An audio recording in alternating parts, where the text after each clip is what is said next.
या कुक्षि विवरे कृत्वा स्वयं रक्षति सर्वतः नमामि जननीं देवीं परां प्रकृतिरूपिणीं कृच्छ्रेण महता देव्या धारितोऽहं यदोदरे तत्प्रसादात् जगद्दृष्टं मातुर्नित्यं नमोऽस्तु ते पृथिव्या यानि तीर्थानि सागरादीनि सर्वतः वसन्ति यत्र तां नौमि मातरं భూతిహేతవే.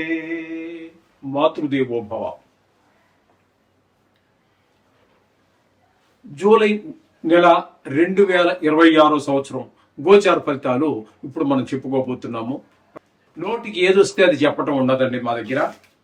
ఏదో లక్షలు వస్తాయి, కోట్లు వస్తాయి, నాది గ్యారంటీ, రాసి పెట్టుకోండి, బల్ల బుద్ధి చెప్తున్నాను, ఇట్లాంటి మాటలు ఏమీ ఉండవండి. శాస్త్రం ఎంతవరకు చెప్పిందో అంతవరకే. మిమ్మల్ని సంతోషపెట్టడం కోసం ఏదో ఒక స్త్రీ మీ జీవితంలో ప్రవేశిస్తుంది, ఇట్లాంటివి ఏమి ఉండవండి. శాస్త్రం అంటే శాస్త్రమే. దానికోసమే మేము ఛానల్ ఓపెన్ చేసింది కూడా. కాబట్టి మీరు సశాస్త్రీయమైనటువంటి ఫలితాలు తెలుసుకోవాలనుకుంటే మా ఛానల్ని మీరు సబ్స్క్రైబ్ చేసుకోండి. కన్యా రాశి వారికి జూలై నెల 2026 సంవత్సరంలో గోచార ఫలితాలు ఏ విధంగా ఉన్నాయో సశాస్త్రీయమైన పద్ధతిలో మనం తెలుసుకునేటువంటి ప్రయత్నం చేద్దాం. ఇక్కడ ఈ కన్యా రాశి వారికి 6వ స్థానంలో రాహుగ్రహ సంచారం జరుగుతుంది. 6వ స్థానంలో రాహుగ్రహ సంచారం మంచి శుభఫలితాలు ఇస్తూ ఉంటుంది. ముఖ్యంగా ఆరోగ్యం బాగుంటుంది. ఆరోగ్యం మహాభాగ్యం అన్నారు. డబ్బులు ఉండడం భాగ్యం అయితే ఆరోగ్యం మహాభాగ్యం అన్నారు. కాబట్టి ఈ రాహువు ముందు ఆరోగ్యం బాగుండేలా చేస్తాడు. అలాగే మీరు ఎవరికైనా డబ్బులు ఇవ్వాలి, రుణం ఉంది, తీర్చేయగలుగుతారు. లేదు మీకే డబ్బులు కావాలి, రుణం, మీ పిల్లవాడికి చదువులకో లేకపోతే ఏదో కొనడానికో మరోదానికో మీరే రుణం కోసం ప్రయత్నం చేస్తుంటే, అప్పు కోసం ప్రయత్నం చేస్తుంటే మీకు తప్పకుండా అప్పు పుడుతుంది. ఏ విషయమై మీరు అప్పు చేస్తున్నారో ఆ విషయంలో మీరు పూర్తిగా సఫలీకృతులు అవుతారు. అప్పు దొరుకుతుంది, దానివల్ల ఫలితం పొందుతారు. ఈ విధమైన ఫలితాలన్నీ రాహుగ్రహం పూర్తి శుభాలిస్తున్నాడు. ఇకపోతే 7వ స్థానంలో శనీశ్వరుడు సంచారం చేస్తున్నాడు. ఇక్కడ ఆయన వలన భార్యాభర్తల మధ్య చిన్నపాటి అభిప్రాయ భేదాలు, భాగస్వామ్యంలో వ్యాపారం చేసేవారు ఎవరైతే ఉన్నారో వారి మధ్యన ఏకాభిప్రాయం లేకుండా కొంచెం భిన్నమైన అభిప్రాయాల వల్ల కొంత చికాకు పరిస్థితి అంతా ఏర్పడుతూ ఉంటుంది. 7వ స్థానంలో శని సంచారం. ఇకపోతే భాగ్యస్థానంలో కుజుని యొక్క సంచారం కూడా మంచిది కాదు. తండ్రి గారి విషయంలోనూ, దానాల విషయంలోనూ, యాత్రలకు వెళ్ళడం విషయంలోనూ, అలాగే దైవభక్తి, ఉపాసనలు, ఇట్లా బ్రహ్మజ్ఞానం, ఇట్లాంటి అంటే బాగా జ్ఞానం కలిగి ఉండటం, ఇట్లాంటి విషయాల్లో చాలా ఇబ్బందికరమైనటువంటి పరిస్థితులన్నీ కూడా మనకి కుజుని వల్ల కలుగుతున్నాయి. ఇకపోతే 10వ స్థానంలో రవి 16 రోజులు, తదుపరి సంక్రమణం చెంది కర్కాటకంలోకి వచ్చి మిగతా 17వ తారీఖు నుంచి మిగతా రోజు నెలాఖరు వరకు ఇక్కడ 2 స్థానాల్లోనూ కూడా 10వ స్థానంలో ఉన్నప్పుడు ఉద్యోగపరమైనటువంటి అభివృద్ధి కనిపిస్తుంది. అలాగే ఉద్యోగం కోసం ఎవరైతే ఎదురు చూస్తూ ఉన్నారో ఉద్యోగ ప్రయత్నాలు, అది ప్రైవేట్ది కావచ్చు, గవర్నమెంట్ది కావచ్చు, ఏదైనా సరే ఉద్యోగం కోసం ప్రయత్నం చేసేటటువంటి వారికి ఉద్యోగం దొరికేటటువంటి అవకాశం 10వ స్థానంలో రవి గ్రహ సంచారం వల్ల కలుగుతుంది. దాని ఫలితం అదే రవి 17వ తారీఖు నుంచి మనకి కర్కాటకంలో అంటే ఏకాదశంలోకి వచ్చారు. కాబట్టి ఇక్కడికి వచ్చేటప్పటికి ఏమవుతుంది, ఆ ఫలితాన్ని అంటే మనకి లాభం, చేసిన పనికి ఫలితం లభించడం జరుగుతూ ఉంటుంది అనమాట. అట్టే మీకు జీతం రావటము, దాన్ని మంచి మీరు మొదటి జీతం తీసుకోవటం, లేకపోతే కొత్తగా ఈ ఉద్యోగంలో చేరాక జీతం తీసుకోవడం ద్వారా మంచి ఫలితాన్ని మీరు ఒక ఫలితం పొందేమనే ఒక ఆనందం మీలో ప్రస్ఫుటంగా కనిపిస్తూ ఉంటుంది. ఆ విధమైన ఫలితాన్ని రవి 2 స్థానాల్లోనూ పూర్తి శుభుడు నెలంతా కూడా. అలాగే బుధుడు 10వ స్థానంలో ఒక 11 రోజుల పాటు ఉంటారు, 2 దఫాలుగా. అలాగే ఏకాదశి స్థానంలో మిగతా అన్ని రోజులు ఉంటారు, 20 రోజులు. అంటే ఈయన కూడా రవిలాగే 2 స్థానాల్లో కూడా శుభ ఫలితాలు ఇస్తూ ఉన్నారు. బుధుడు కూడా ఎంత చక్కటి ఫలితాలు. అలాగే అక్కడ ఏం చేస్తున్నారు, రవి ఏ ఫలితాలు ఇస్తున్నారో ఈయన అదే ఫలితాలు ఇస్తున్నారు. వృత్తిపరంగా అక్కడ డెవలప్ చేస్తున్నారు. ఇక్కడ దాని ఫలాన్ని ఆ పని చేయటం వల్ల వచ్చేటటువంటి ఫలితాన్ని బుధుడు మనకి ఇక్కడ అందిస్తూ ఉన్నాడు ఏకాదశి స్థానంలో. చేత ఈ 10వ ఏకాదశి స్థానంలో 2 గ్రహాలు అనుకూలంగా ఉన్నాయి.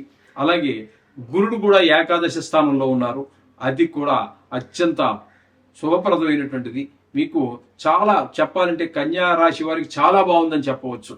అంత చక్కటి గురువు కూడా చాలా అనుకూలమైనటువంటి ప్రదేశంలో ఉన్నారు. అలాగే కేతువు చూస్తే వ్యయ స్థానంలో ఉన్నారు. అది కొంచెం ఖర్చుతో కూడుకున్నటువంటిది, కొన్ని నష్టాలు, కొన్ని విచారాలు, ఇటువంటివన్నీ కొన్ని వ్యయ స్థానంలో ఉండటం వల్ల.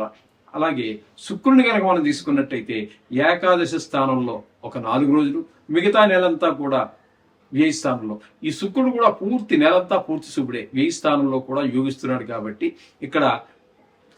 ఇక్కడ ఏదైతే వ్యయం అనుకుంటున్నామో ఈయన డబ్బులు వ్యయం కాకుండా చూసే పని ఇక్కడ శుక్రుడు చేస్తూ ఉన్నారు. ఎవరి పని వాళ్ళు చేస్తున్నారు. ఒకే రాశిలో ఉన్నటువంటి 3 గ్రహాలు ఉంటే 3 గ్రహాలు, 4 గ్రహాలు ఉంటే 4 గ్రహాలు భిన్నమైనవి ఇవ్వచ్చు. లేదా ఏకాదశ స్థానంలో ఉంటే మాత్రం 3 గ్రహాలు కానివ్వండి, 4 గ్రహాలు కానివ్వండి, అన్ని ఒకే ఫలితాన్ని ఇస్తాయి. మిగతావి భిన్నమైనటువంటి ఫలితాలన్నీ ఇస్తూ ఉంటాయి. ఈ విధమైనటువంటిది గ్రహచారం అంతా కూడా ఇక్కడ నడుస్తుంది. కాబట్టి ఈ రాశి వారికి ముఖ్యంగా రాహుగ్రహం చాలా అనుకూలంగా ఉన్నది. అలాగే రవి బుధులు ఇద్దరు అనుకూలంగా ఉన్నారు, శుక్రులు అనుకూలంగా ఉన్నారు, గురువు అనుకూలంగా ఉన్నారు. కాబట్టి ఎక్కువ గ్రహాలు చాలా అనుకూలంగా ఉన్న కారణంగా కన్యా రాశి వారికి ఒక రకంగా మనం చెప్పాలంటే మిగతా గ్రహాల కంటే కూడా, మిగతా రాశుల కంటే కూడా బాగుందని చెప్పడంలో సంశయం లేదు.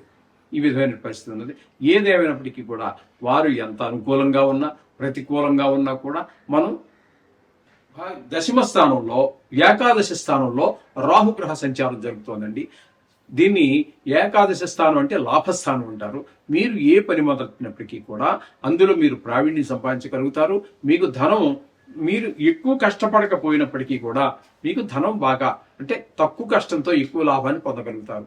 అంటే శ్రమకి మించినటువంటి లాభాలన్నీ వస్తూ ఉంటాయి మీరు ఏ పని మొదలు పెట్టినా సరే. అంచేత ఇక్కడ రాహు మీకు అత్యంత అనుకూలంగా ఉన్నాడు. ఇక వ్యయస్థానంలో శని యొక్క సంచారం జరుగుతుంది. శని యొక్క సంచారం వ్యయ స్థానంలో అంటే ఏలినాటి శని, 7.5 అంటారు. అంచేత ఈ ఏలినాటి శని అనేది వ్యయ స్థానంలో ఉంది. కాబట్టి మీరు ఎంత పిసినారితనంగా ఉన్నా ధనం ఖర్చు అయిపోతూనే ఉంటుంది నీళ్ళలాగా. మీరు ఖర్చు పెట్టకూడదని గట్టి నిర్ణయం తీసుకున్నా సరే తప్పనిసరి పరిస్థితులు చేస్తూ ఉంటాయి. ఆ విధంగా మీరు ఖర్చు అయిపోతూ ఉంటుంది. అయితే ఇక్కడ ధన వ్యయము, ధన నష్టము. ధన వ్యయం అంటే ఖర్చు పెట్టుకున్నారు, ఏదో సంతోషమో ఒక మంచి పనికో చెడ్డ పనికో ఖర్చు పెట్టుకున్నారు. ధన నష్టం అంటే మనం ఎక్కడో ట్రైన్ ఎక్కినప్పుడు, బస్సు ఎక్కినప్పుడు ఎవడో పర్సు కొట్టేశాడు, లేకపోతే 4 మాయ మాటలు చెప్పి బురుడి కొట్టించి 2-3 లక్షలు కాజేశాడు.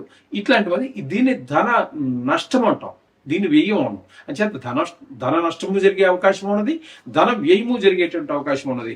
అలాగే శత్రు భయము, మనోవిచారాలు, ఇట్లాంటివన్నీ కూడా కొంతమందికి కాతర నష్టం కూడా జరిగే అవకాశం మనకి గోచరిస్తుంది. శని యొక్క ప్రభావం చాలా తీవ్రంగానే ఉంటుంది చెప్పుకోవాలి ఈనాటి శనిలో.